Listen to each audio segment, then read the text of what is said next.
Utuoma alikuja na shilingi 100, mkapanga laini kutoka Muhwa mpaka hospitali.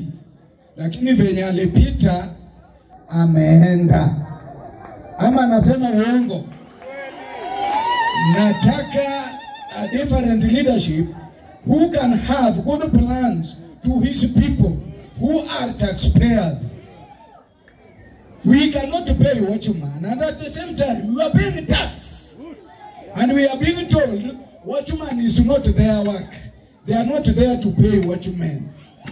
Soko inakaa miaka 7 bila kupakwa rangi.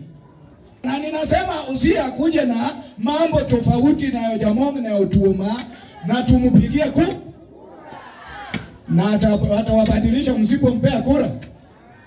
Atawabadilisha mpaka msipompea kura. Amewaletea taa hapa karibu watu 1 milioni. Mumempea nini? Watu wa soko kuna kitu mumempea? Tumeomba ndio hii anaenda kulipa hii bill. Stima itawaka, inaletwa sola kubwa sasa.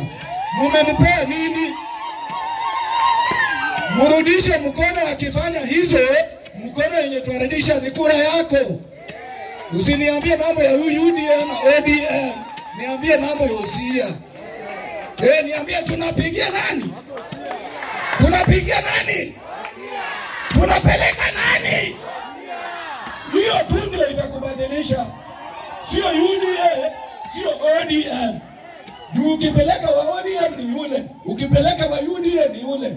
Lakini saa hii tupelekeko nani? Watu wa soko mko na furaha. Mko na furaha, taa inataka kuwaka. Bili inalipwa.